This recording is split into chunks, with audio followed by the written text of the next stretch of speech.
Hey there, Parker Reed here, and welcome to PR Media, your home for everything movies and music through my eyes. Today we're going to be looking at the sophomore release from indie pop songstress Phoebe Bridgers, Punisher. Punisher is the follow-up to 2017's debut from Phoebe Bridgers, Stranger in the Alps, and that is an album that I've really grown to love, and I saw her live in that tour. So obviously I was anticipating this album, and it was met with a lot of anticipation from just the music world in general.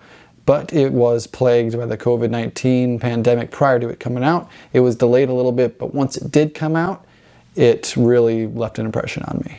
Punisher opens up with the instrumental track DVD Menu, which leads into Garden Song, a really understated song that is sentimental, it's beautiful, and it's a great way to open up this album. And it contributes to the overall sense of melancholy love ever present on Punisher.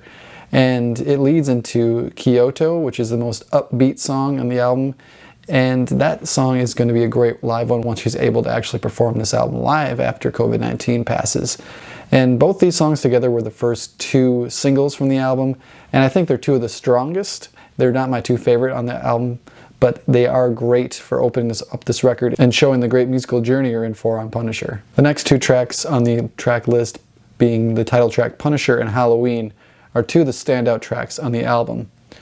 There's a theme on this record of love, but love from a different kind of perspective.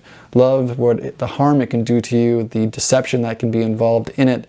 And the song Halloween shows how you can dress up as somebody else and be somebody else in a relationship. And the metaphor there being you can dress up on Halloween. That is one of the standout tracks on the album. And the song Punisher, again, is beautifully haunting and beautifully written by Phoebe Bridgers. Phoebe is one of the best songwriters alive today, in my opinion.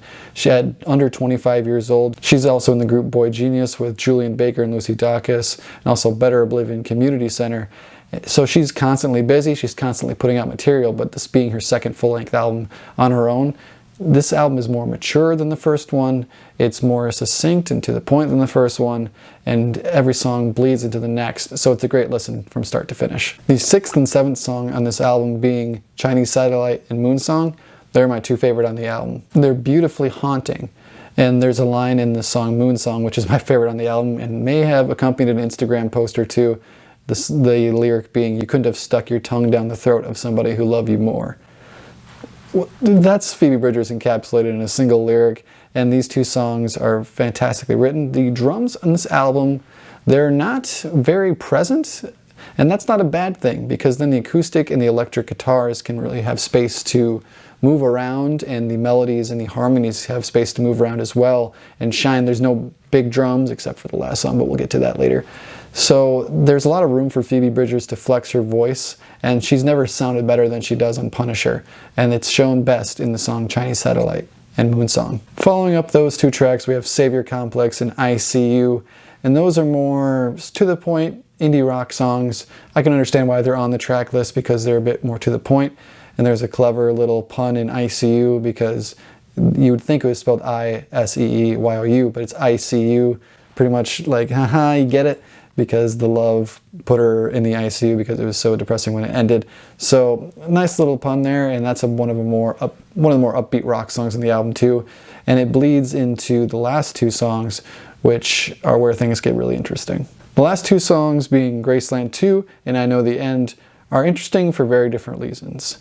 Graceland 2 I think is the weakest track in the album. It's derivative. It's not very melodically interesting, so I don't find myself really listening to that song very much.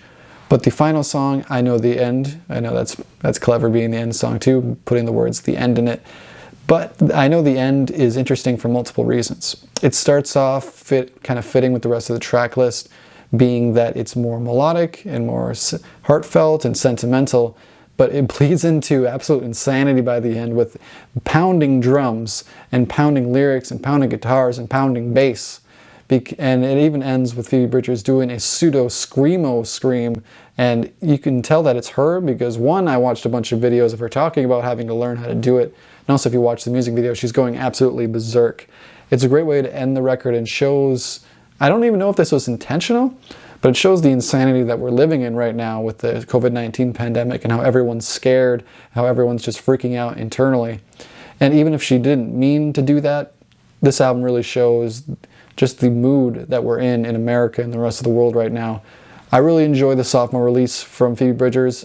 It's going to be hard for me to say it's better than her debut, because Stranger in the Alps is a masterpiece of modern indie pop rock. But overall, Punisher is fantastic. Some of the songs aren't as great as others in the track list, but it's rare that you're going to find an album that does that.